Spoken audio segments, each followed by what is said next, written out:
Today, I'm going through 5 things that told me I had Epstein Barr and 5 treatments that I helped my Epstein Barr. Stay tuned.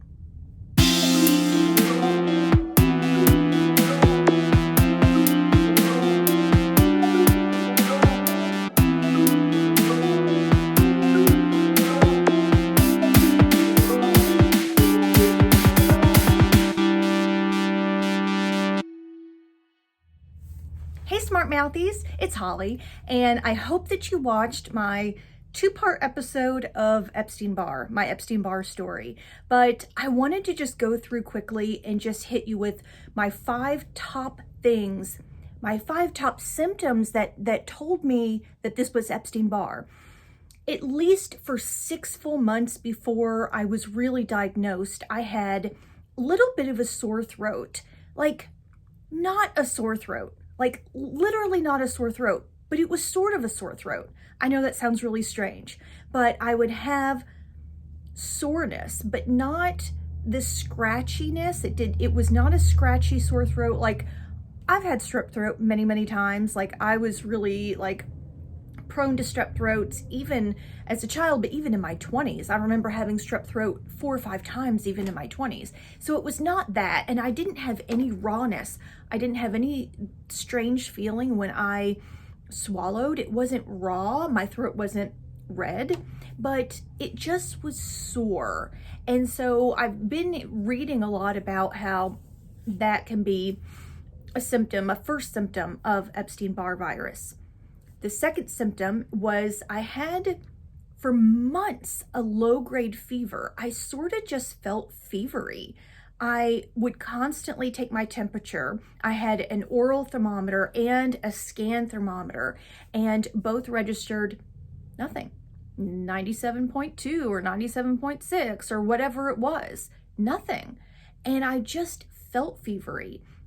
I sort of could taste a little bit of fevery. I was achy like a fevery, which number 3, one of my biggest symptoms was swollen armpits. My armpits were swollen for 4 months prior to diagnosis. Like somebody had just set a tennis ball under my armpit and then I tried to put it down. Like it felt like I had these big tennis balls underneath my armpits. And that's very common with Epstein-Barr virus. A lot of people have their lymphatic system or lymph nodes swelling in their groin area or in their neck area, which probably was why my throat was a little tight. But my armpits took the brunt of it. And that was a huge symptom. My 4th symptom was my body felt like I was walking through water, or like jello, like my legs couldn't like lift. I had the hardest time like walking upstairs.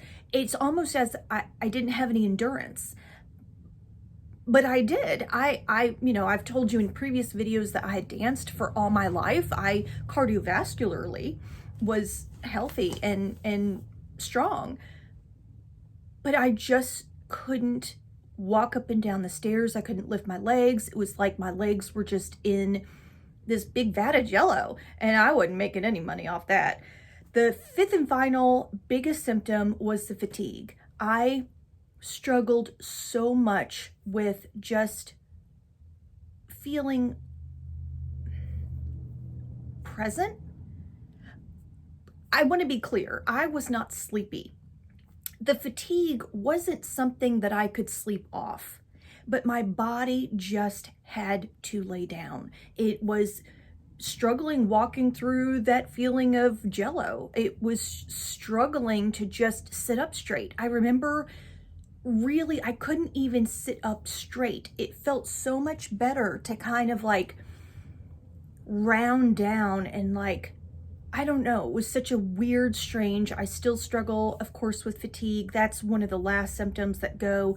And my lymphatic system, sometimes my lymph nodes in my armpits do swell a little bit, and I do some lymphatic draining with like a dry brush, which you can find a million YouTube videos on that. I'm not going to go into that. I am going to go into, right now, 5 things that help me with my Epstein Barr recovery. So this is definitely not medical advice. I have just crowdsourced this information. If you're not familiar with crowdsourcing medical advice, it's basically where you scroll through hundreds and thousands of information based off other people's medical journeys. It's where you go to YouTube and you watch somebody's Epstein Barr story, just like this. You go to Facebook and you join a group with 100,000 members that are sharing their ways to get better through Epstein Barr. You join other forums like that Phoenix Rising forum that I shared in a previous video, and you scroll through hours. It took me probably 8 months to compile the resources from crowdsourcing.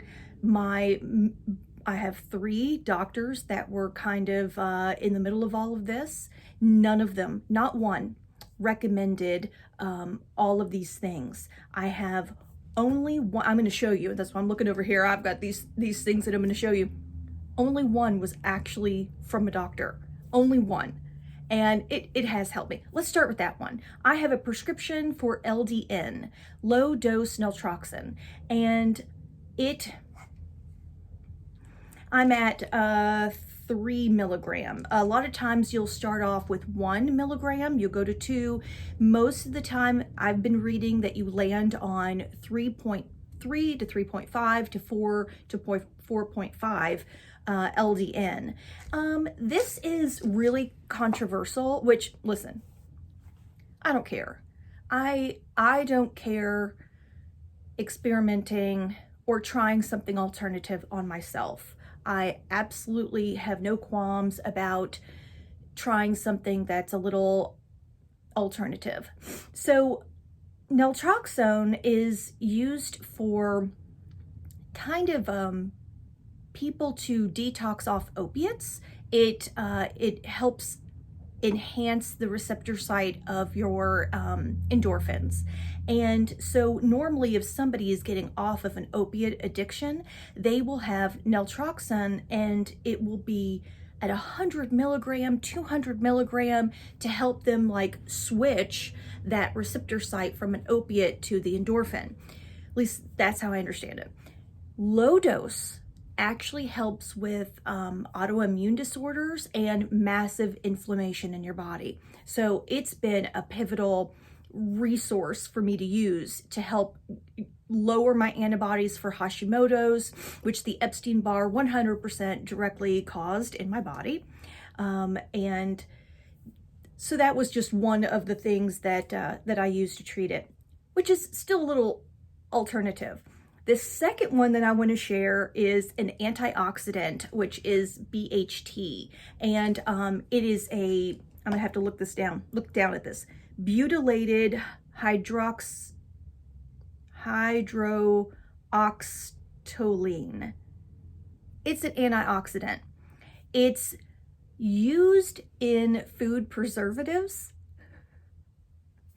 but it can be used for food, human consumption. So I'm not scared about it. I'm not worried about it. But basically the BHT strips away the lipid envelope away from the virus so that my body can recognize the virus and attack it naturally.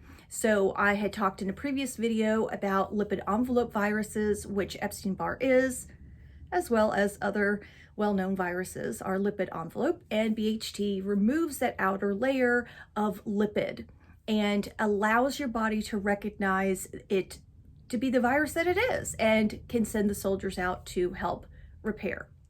The third thing was L-lysine. L-lysine is an amino acid, and sometimes you just don't get enough amino acids in your food, in your daily diet, so you have to supplement. But the more I read about L-lysine, it helps suppress the herpes virus. And in the other video, I educated you all about the 9 different herpes viruses. I won't go into that here, but I will link the video above, and you can read about it yourself. But not just taking L-lysine is going to help suppress the herpes virus. the more I read about it, the more I understood it is a therapeutic dose, massive dose. You have to have a massive dose of L-lysine to help suppress your herpes virus into dormancy. So this is not medical advice. However, my therapeutic dose that helped me was 3,000 milligrams per day, which I think ended up being, like, if you have a 500 milligram pill, you'd have to take 6 of those. So I would take 2 in the morning, 2 in the afternoon, 2 at night to kind of get towards my 3,000 milligram of L-lysine. So that was huge to help suppress, and that helps with all types of herpes virus, not just Epstein Barr. What number am I on? Okay, 4. I am doing also a therapeutic dose of vitamin B1, thiamine or thiamine. There's a lot of research out there about thiamine deficiency and with your mitochondria recovery. And so I take 2 different types of B1, benfotiamine, which is a fat-soluble B1, and this one is the HCl.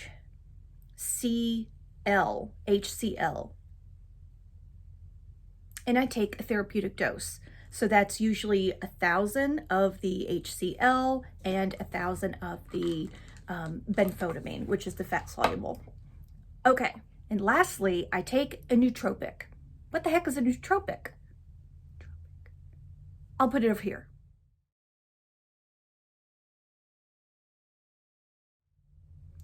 So you can read a little bit about it. I actually downloaded an ebook that I will link the author right through here that educated me about what I'm about to tell you. Drum roll for the last thing, and I've saved the best for last. And again, I'm not telling you to use all this stuff. I'm just saying look into it.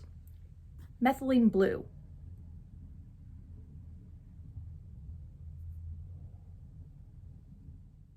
Methylene blue has been used to cure malaria and lower your oxidative stress by increasing oxygen into your mitochondria.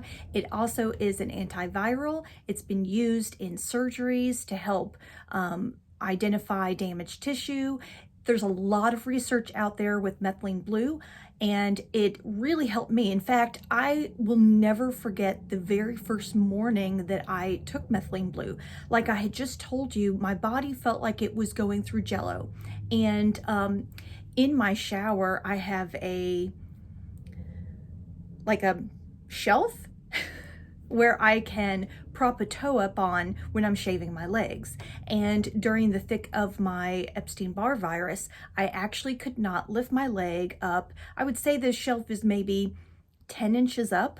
I couldn't lift my leg up 10 inches to prop it up on the shelf to shave. And the morning that I took the methylene blue, I not only could lift my leg up onto that shelf, but I could lift my leg, not over my head, but up. I could lift my leg up and I could walk upstairs. That has been my number 1 miracle viral suppressant. Oxygen to my blood, mitochondrial support. It's kind of just been this huge miraculous thing. And I just take 1 drop. In the book that I'll link, it says it's safe to take 5 to 10 drops per day, but I take one drop. 1. That's all it takes. And if I don't take it, I can't function. Like, it has helped me so much to get through some of the fatigue that just drags me down, and it's been a game changer. So I hope this was helpful, and I'll link some products below that I love and the book, because I think that's important that you educate yourself. And don't forget about crowdsourcing. Join Facebook's Epstein Barr groups, join Facebook Heavy Metal group. I'm in a mitochondrial group. I'm in a B1 deficiency group. All kinds of education out there, and the groups are run by actual doctors. In fact, one of my favorite doctors, Elliot Overton, runs one of the mitochondrial groups, and he is a wealth of information, and he has helped me massively. And he's a doctor over in England, actually.